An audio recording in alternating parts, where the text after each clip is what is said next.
Well, hey there, my scrappy friends. Welcome to my channel, Ink and Whimsy. I'm Laura Daniels, and I always love it when we get this time together. Welcome to my Scrapbooking with Stampin' Up series, where I will take either a suite from Stampin' Up, or I will take a workshop, or I'll combine several. So here we are going to be using the beautiful gallery. It's a set of 6x6 pieces of cardstock. Look at the variety in these. They're just stunning, stunning, stunning. And we're going to be using the woven textures 12x12 sheets to create a double page layout of our Mediterranean cruise when we went to Florence, Italy. And here's myself, my sister, and my mom. And we went to Il Ponte Vecchio, which is called the Old Bridge. It's a very famous site in Florence, Italy. And I'm going to be showing you, I'm going to be showing you some stamping techniques, which I'm excited about. We're going to be using Inspiring Imperfections. We're going to be using this pot. We are going to be using these to be like apples, but we're going to be using a different color on them. We're going to be using these beautiful adhesive back sequins. And then, of course, these colors right here. I'm kind of like all over the place, forgive me. Now, this piece of scrapbook paper, I bought at Hobby Lobby because I wanted something that had some print along the bottom. So I think it was like $1, not much at all. All right, now, before I show you all the rest, I'm just going to give you a hint. I'm going to be showing you how to create this pot right here and the colors I use to create this. And we could call it an apple or an orange, whatever. We're just making something that would go with the actual layout. So we're going to use our imagination. So I'm going to set those aside right here. Those are the stamp set. Here are the papers we're going to be using. Of course, we got to have the photos. And again, we have our beautiful gallery and our woven textures. So we're going to set these aside. Those will be to hide the big reveal. And then this is the alphabet, the alphas we're going to be using, and these are thickers. And I'm not sure what the AC stand for. One of you I'm sure knows, but this goes really good with the scrapbook layout. So you'll see that when you see the titles. Il Ponte Vecchio. And here are the stamping blends we're going to be using. We're just going to have lots of fun, I'm telling you. All right, so let's get started, shall we? All right, so the first thing we're going to do is set the back. Why do I keep thinking that looks crooked? Is this crooked? No, I guess not. This is setting me off. I'm going to move it. We're just going to get that out of the way. All right, so let's get this right here. I'll lay this down. See, this is one of those woven textures. Is that not beautiful? This would look great also in a seaside layout, I think. If you have the water and then you have the, what are those things that stick out of the water that you tie a boat to? Not piers, but if you just had a whole bunch of those sticking out of the water, this kind of in the background and the water up there. No, it didn't make any sense at all. But in my mind, I know what it would look like. Y'all know me. You all know me. Not piers. What do you call that? Is going to bother me. That is going to bother me. All right, what's the first thing we're going to do here? Put this down because it'll bother me. And this is a Recollections piece of paper. And it looks like woven cardstock. It's real pretty. And I think I may have moved this again, so let me look. Oh yeah, we're just all over the place today.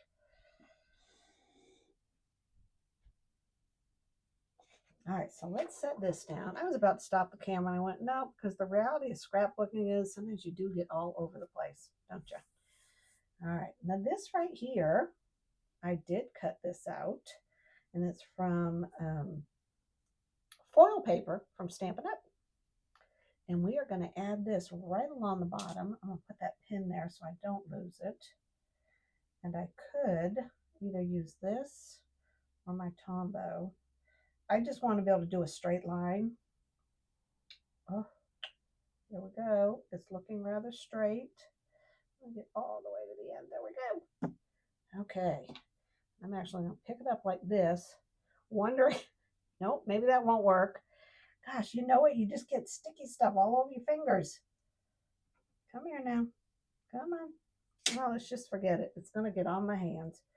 All right, let's put this down right on top. Doesn't that look pretty with the woven texture of this scrapbook paper?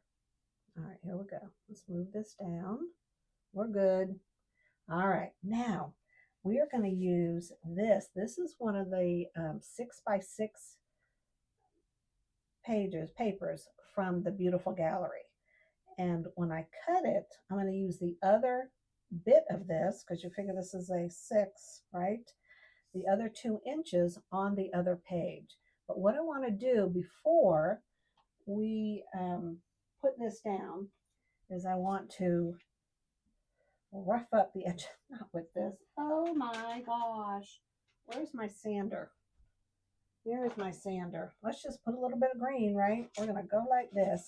Amy with Paper Therapy with Amy showed this on her YouTube channel in one of her videos and how she made this. And she basically just cut a small circle of sandpaper and glued it to the end of one of these. See, this is just for sanding. Of course, it didn't help me a few seconds ago, and I still picked up one that had ink on it.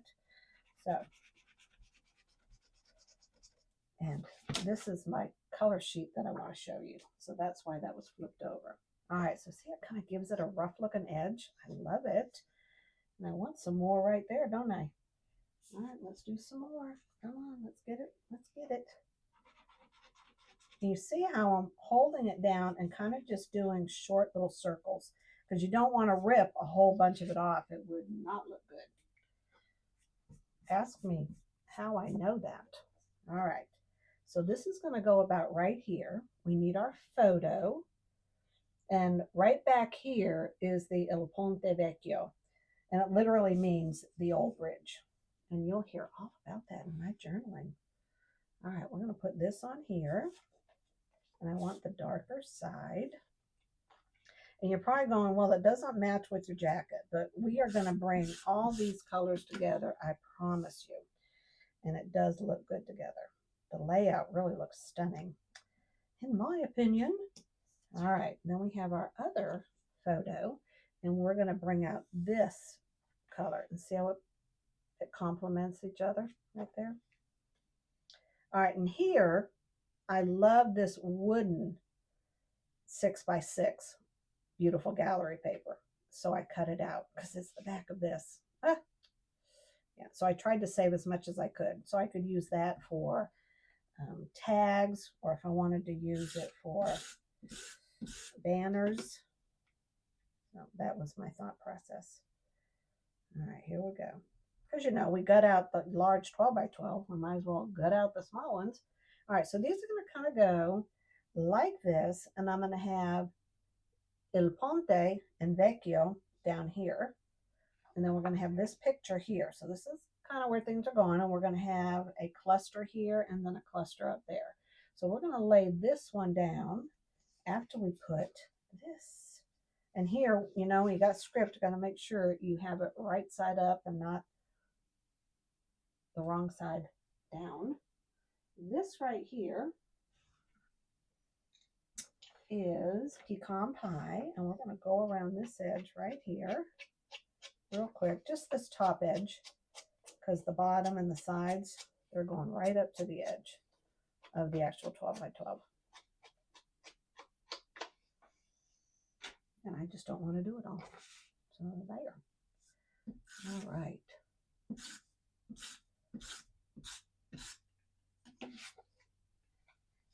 All right, let's lay this down. Right here. Doesn't that look pretty? Yeah. I love it.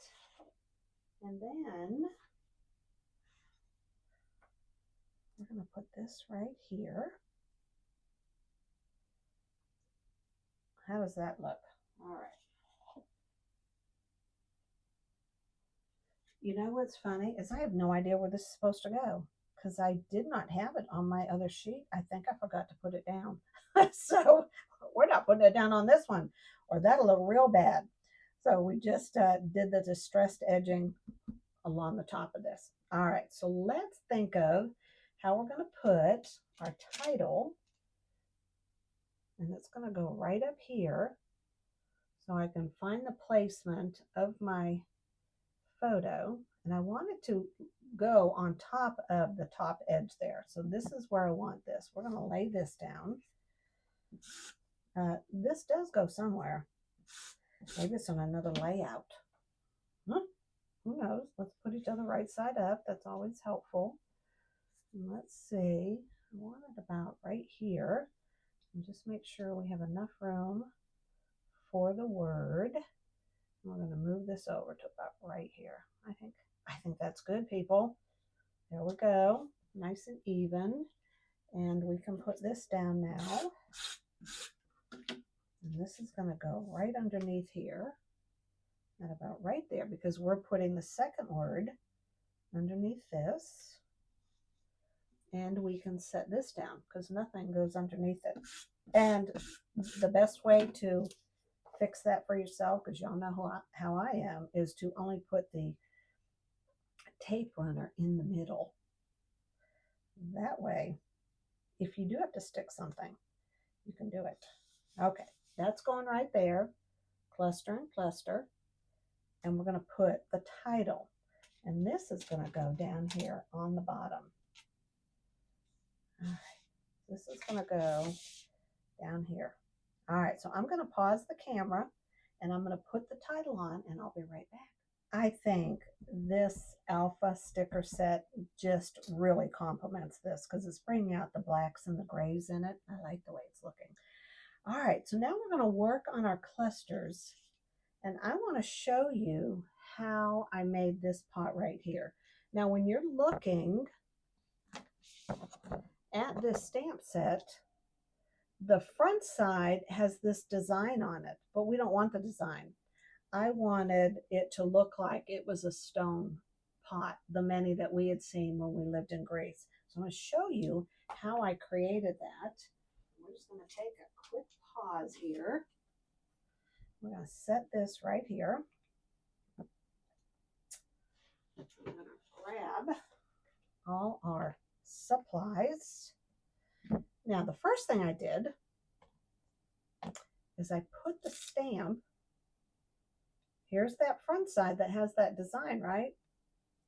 I flipped it over. So now I still have the outline of the pot, but it's smooth. The next key, and I'm using gray granite, which is a surprise that it's that color actually, is I don't want to get a perfect stamp, right? So I am just going to, now I'm second guessing myself, all right? And I am just going to stamp it down, just like that. And if I wanted it to be perfect, I would have kept pressing it and I still would have had a little bit of the smudges, but I love that because that looks like earthenware. That right there looks like an old Greek or Italian stone piece of pottery. All right. The next thing I did is I grabbed the pecan pot. Now y'all know me, I do not get all the words right, so it may not be a stone pot. It's ceramic. There we go. I knew I'd. Y'all stick with me though, don't you? All right. The next thing you're going to do is take a blending brush and pecan pie. And you're going to dab it, right? But you're going to come over to the sides and come up because you're trying to create the shading, but also give it a little more color. And down on the bottom, it'll be real dark, right? And then you're going to start and come up the side and leave it a little whiter, not as dark here in the center, okay? And there you go. And now, once you cut this out, it looks like that right there. The last thing I did is I took this with pecan pie on it and I went around the edges. because it has that little bit of white showing, and I don't want that showing. And this helps it to blend in even more. Now, isn't that pretty? And there you go. A to B. Easy peasy. I was so excited when I figured that out. Now, the other thing I wanted to show you is how I colored these pieces in. And these are from Citrus Blooms. And my goal was to bring in some greenery, but I also wanted to bring in the color of my jacket there. So what I did was I used Cajun Craze, light and dark. I usually, there are people that go two ways on it. You color the dark in, and then you go over it with the light, and you kind of leave it light in the middle. I've done it both ways. I like both ways. And then for the leaves, I used light and dark Old Olive. And then this might be Daffodil Delight, light and dark. But here was that coloring sheet. And usually when I'm enjoying coloring, I will create something that I love, and I make myself a key card like this. So this came out years ago, right? Well, I'm not going to remember the colors I used. So I have a whole stockpile of these that when I take out this stamp set and I'm wondering what colors and how they look together, I have this right here. It literally has a colored image, and then it has the names of the Stampin' Blends that I use. So this has been very helpful to me. I'm going to set this right here for you. All right, so let's move these out of the way, and let's put together these clusters, because then I have to show you page B, which is so pretty. It's very, very pretty. All right, I created a couple of these right here. I guess I just did one because the other's on the other page.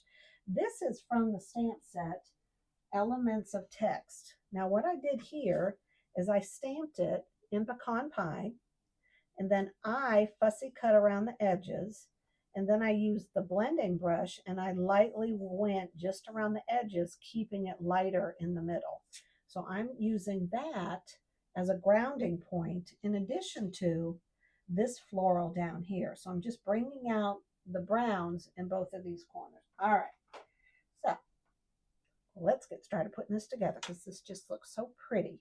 So we have two pots, and I need to go over these on the edges. So let's do that real quick. What a difference it makes as soon as you go over the edges with this pecan pie. Gives it even more definition. So there's that one. And look at this one when it's not done. And it only takes a second.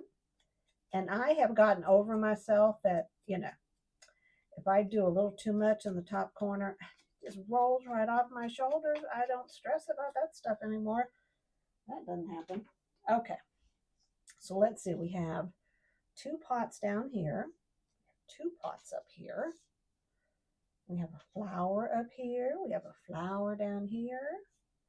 We have we're going to call them oranges. And we have two pots. Now the pots, I stamped it with the image, but before I cut it out, I used this blending brush and I went around the edges so that it gives it some shading, and I went darker on the bottom there. So, in case you're wondering how it all came together. These were fun to work with. And when I get a new suite from Stampin' Up, or a new kit from another company that may have stamps and dies with it, I love to just have fun creating with them. Because then I know what I can work with. Now, I'm not shading this at all. I want that to be just pecan pie stamped, period. All right, here we go. Now this is going to go down here, and then we have two of these up here. All right, and this, I'm going to place this right underneath here. And the reason I chose to do that is because I did my journaling in vellum on the other page. Let's see if we can get it to come out. You know why I didn't put the pin in it? And the bottom edge I tore. Come on, I'm like done with that. Let's use this. It's going underneath anyways. Ooh. Oh my goodness, you see that little blob there? Okay. All right, here we go. I tore along the bottom edge, and I did pecan pie on the bottom. I'm going to slip this under here, and it will dry clear, so we are good. All right, there we go. So let's put, these are gonna kind of come up out of the corner here. And then this is gonna go on top of that. Let's just move these over, put these like this. There we go. And we wanna make sure this is right side up. Key factor in this whole placement. And we're gonna put it about right here. Okay, now we're gonna stick these underneath. And I took that sanding tool that I was telling you about with the piece of sandpaper on the end and went around all these different edges. We don't need so much stuff in the view here. All right. And this is the beautiful gallery. I want this up a little higher. Okay, there we go.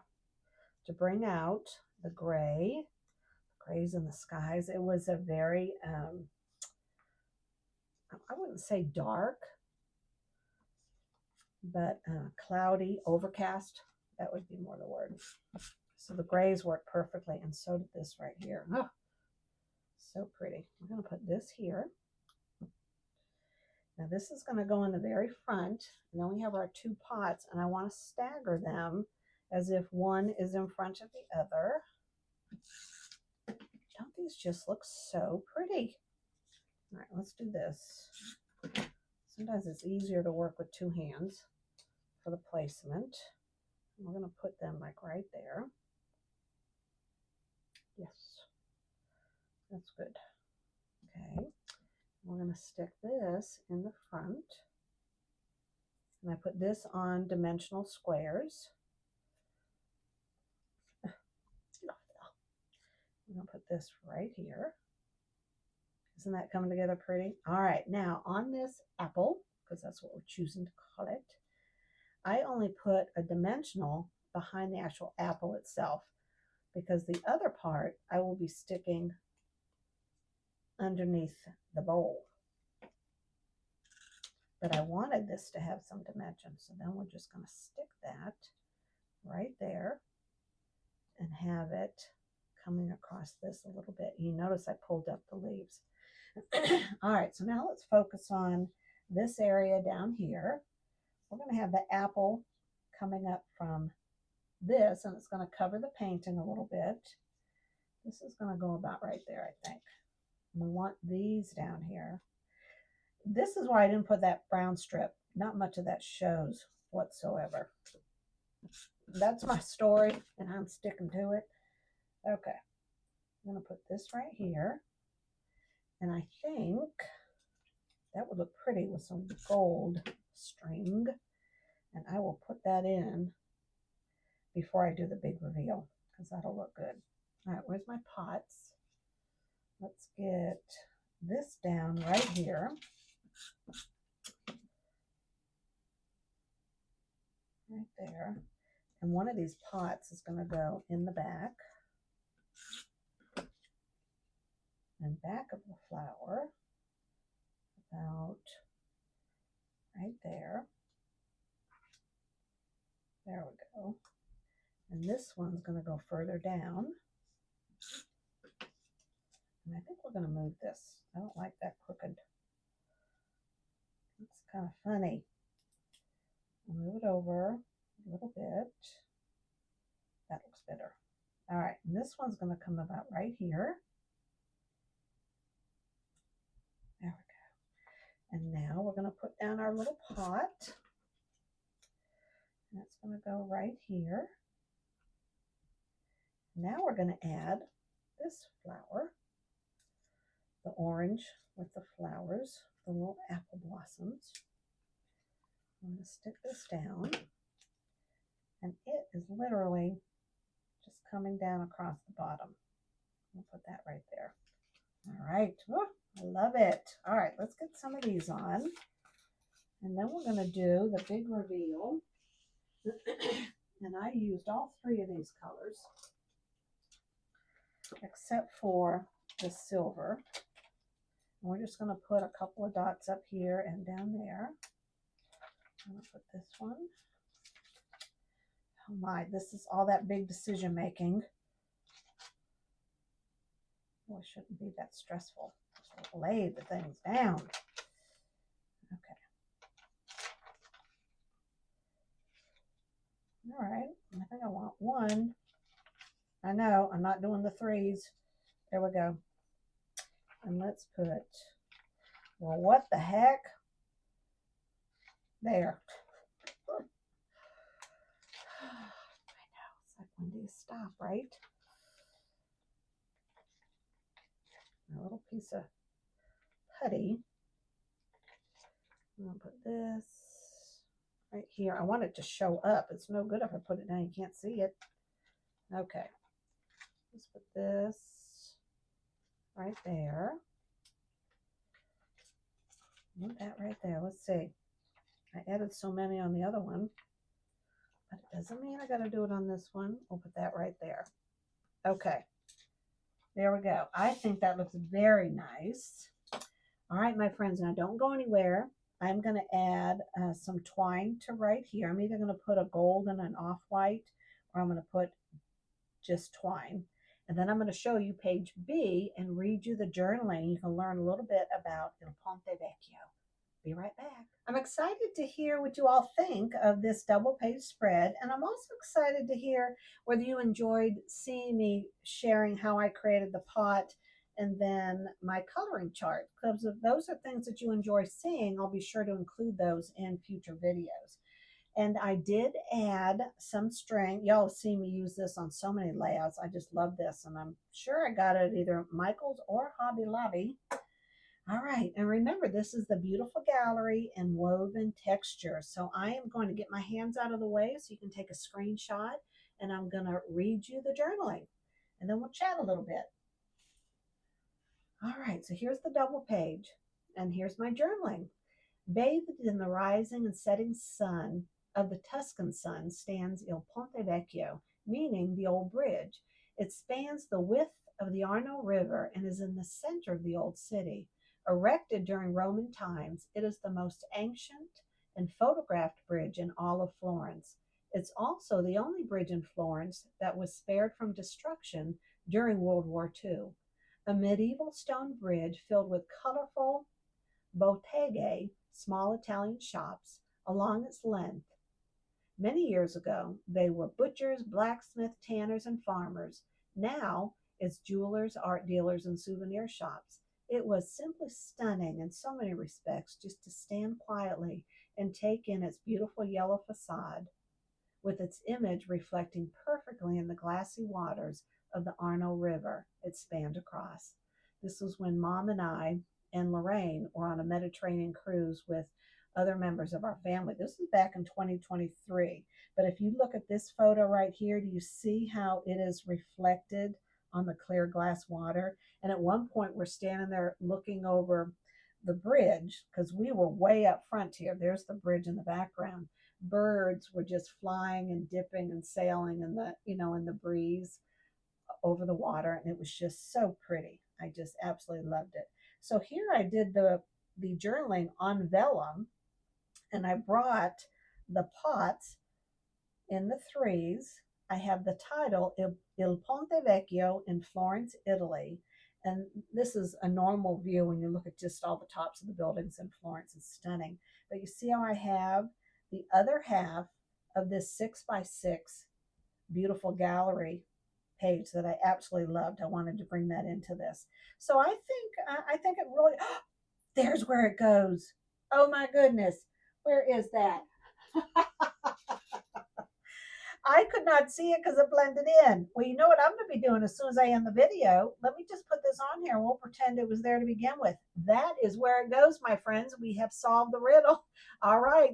Until we meet again, God bless. Have an incredible day. Stay crafty. Thanks for the thumbs up. Thanks for sticking with me. I'll see you next time. Bye-bye.